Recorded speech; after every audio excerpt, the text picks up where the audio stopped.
చంద్రబాబు పలు సూచనలు చేశారు. ఈ నెల 31న 175 అసెంబ్లీ 25 లోక్సభ నియోజకవర్గాల చీఫ్ ఎలక్షన్ ఏజెంట్లతో సమావేశం నిర్వహించనున్నారు. పార్టీ కేంద్ర కార్యాలయంలో శిక్షణ కార్యక్రమం జరగనుంది. జూన్ 1వ తేదీన జోనల్ స్థాయిలో కౌంటింగ్ ఏజెంట్లకు శిక్షణ నిర్వహిస్తారు. ఈ రెండు కార్యక్రమాలకు వెంటనే ఏర్పాట్లు చేయాలని చంద్రబాబు ఆదేశాలు జారీ చేశారు.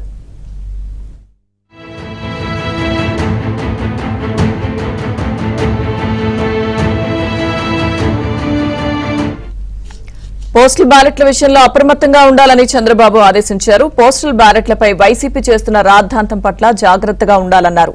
ఓటమికి వైసీపీ నేతలు కారణాలు వెతుక్కున్నారని టీడీపీ అధినేత వ్యాఖ్యానించారు. అందుకే ఎన్నికల కమిషన్ పోలీసులపై విమర్శలు చేస్తున్నారన్నారు. కౌంటింగ్ రోజు పూర్తి బందోబస్తు ఏర్పాటు చేయాలని ఈసీకి, డీజీపీకి లేఖ రాయాలని టీడీపీ నిర్ణయించింది. ప్రతి అసెంబ్లీ నియోజకవర్గానికి ఒక అబ్జర్వర్ ను నియమించాలని టీడీపీ డిమాండ్ చేసింది.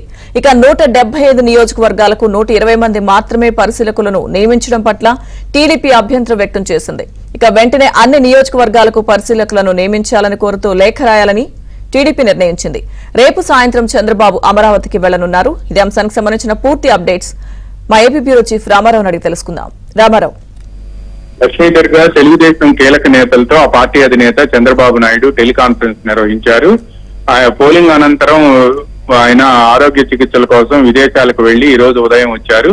వచ్చిన వెంటనే పార్టీ కీలక నేతలతో చంద్రబాబు టెలికాన్ఫరెన్స్ లో సమావేశం అయ్యారు. ఇందులో దాదాపుగా పార్టీ కీలక నేతలు, నియోజకవర్గాల ఇన్ఛార్జీలు అందరూ కూడా పాల్గొన్నారు. పోటీ చేసిన అభ్యర్థులు కూడా ఎక్కువ మంది పాల్గొన్నారు. ఈ నెల 31వ తేదీన 175 అసెంబ్లీ, 25 లోక్సభ నియోజకవర్గాల చీఫ్ ఎలక్షన్ ఏజెంట్లతో పార్టీ కేంద్ర కార్యాలయంలో శిక్షణా కార్యక్రమాన్ని ఏర్పాటు చేయాలని చంద్రబాబు ఆదేశాలు జారీ చేశారు. జూన్ 1వ తేదీన జోనల్ స్థాయిలో కూడా కౌంటింగ్ ఏజెంట్లకు శిక్షణ ఇవ్వాలి అని చెప్పి ఆయన సూచించారు. పోస్టల్ బ్యాలెట్ల విషయంలో ఎంతో అప్రమత్తంగా ఉండాలి అని చెప్పి చంద్రబాబు నియోజకవర్గాల్లో పోటీ చేసిన అభ్యర్థులకి, లోక్సభ అభ్యర్థులకు కూడా సూచించారు. పోస్టల్ బ్యాలెట్లపై వెంటనే వైసీపీ చేస్తున్న రాద్ధాంతం పట్ల కూడా అప్రమత్తంగా ఉండాలని ఎన్నికల కమిషన్ నిబంధనల ప్రకారమే ఉత్తర్వులు జారీ చేసిన విషయాన్ని ఈ సందర్భంగా పలువురు నేతలు చంద్రబాబుకు వివరించారు. ఓటమికి వైసీపీ నేతలు కారణాలు వెతుకుతున్నారని, ఒకవైపు ఎలక్షన్ కమిషన్ మీద, మరోవైపు పోలీసులు పక్షపాతంగా వ్యవహరించారని వాళ్లే ఫిర్యాదు చేస్తున్నారని, పక్షపాతంగా వ్యవహరిస్తే ఆ తెలుగుదేశం పార్టీ నేతలు అనేక ప్రాంతాల్లో ఆ పార్టీ నేతలపై దాడులు ఎందుకు చేశారు అని చెప్పి కూడా చంద్రబాబు ప్రశ్నించినట్టు తెలిసింది. అదేవిధంగా కౌంటింగ్ రోజు హింసాత్మక సంఘటనలను ప్రేరేపించేందుకు ఈ వైసీపీ ప్రయత్నిస్తుందని, అందువల్ల కౌంటింగ్ రోజు పూర్తి బందోబస్తు ఏర్పాటు చేయాలని చెప్పి కేంద్ర ఎన్నికల కమిషన్ తో పాటు రాష్ట్ర డీజీపీ కూడా లేఖ రాయాలి అని చెప్పి తెలుగుదేశం పార్టీ నిర్ణయించింది. దీంతో పాటు 175 అసెంబ్లీ నియోజకవర్గాలకి కేవలం 120 మంది మాత్రమే పరిశీలకులు ఉన్నారని, అందువల్ల 175 అసెంబ్లీ నియోజకవర్గాలకు కూడా పరిశీలకులను నియమించి కౌంటింగ్ రోజు అప్రమత్తంగా ఉండే విధంగా నిబంధనల ప్రకారం వ్యవహరించాలని చెప్పి కోరాలి అని, దీనికి సంబంధించి మరో లేఖ కూడా ఎన్నికల కమిషన్ కు రాయాలి అని చెప్పి కూడా చంద్రబాబు నాయుడు పార్టీ నేతలను ఆదేశించారు. అదేవిధంగా రేపు సాయంత్రానికి తెలుగుదేశం అధినేత చంద్రబాబు నాయుడు అమరావతికి చేరుకోబోతున్నారు.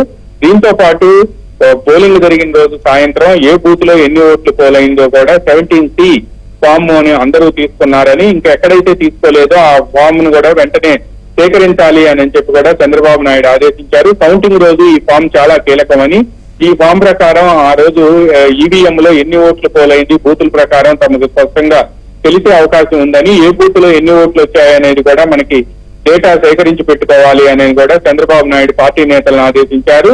నియోజకవర్గాల అభ్యర్థులంతా కూడా ప్రతి అంశంలో అప్రమత్తంగా ఉండటంతో పాటు ముఖ్యంగా కౌంటింగ్ రోజు కౌంటింగ్ ప్రక్రియలో మాత్రం ఏజెంట్లు ఎవరైతే వెళ్తారో వాళ్ళందరికీ కూడా పూర్తి స్థాయి శిక్షణ ఇవ్వడంతో పాటు అదేవిధంగా పోస్టల్ బ్యాలెట్ లెక్కించే సమయంలో కూడా వీళ్ళంతా చాలా అప్రమత్తంగా ఉండాలని, ఆ ఏజెంట్లకు కూడా ప్రత్యేకంగా శిక్షణ ఇవ్వాలి అని చెప్పి కూడా చంద్రబాబు నాయుడు ఆదేశించారు. ఈసీ తాజాగా జారీ చేసిన సవరణలు గాని, మెమోలు గాని వీటన్నిటిని కూడా శిక్షణా కార్యక్రమంలో కౌంటింగ్ ఏజెంట్లకి, చీఫ్ ఎలక్షన్ ఏజెంట్లకి కూడా వివరించాలి అని కూడా చంద్రబాబు ఆదేశించారు. రాష్ట్రంలో ఇటీవల జరుగుతున్న తాజా రాజకీయ పరిణామాలపై కూడా చంద్రబాబు నాయుడు పార్టీ నేతలను అడిగి తెలుసుకున్నారు. అదేవిధంగా రాష్ట్రంలో జరుగుతున్న హింసాత్మక సంఘటనలు, తెలుగుదేశం నేతలపై అన్యాయంగా శ్రీవర్తి నానితో పాటు మరికొంతమందిపై కూడా అక్కడ తెలుగుదేశం పార్టీ నేతలపై హత్యాయత్నం కేసు నమోదు చేయడం పట్ల కూడా చంద్రబాబు తీవ్ర ఆగ్రహం వ్యక్తం చేశారు. దీనిపై కోర్టుకు వెళ్లి పోరాడాలి అని చెప్పి కూడా ఆయన పార్టీ నేతలను ఆదేశించారు.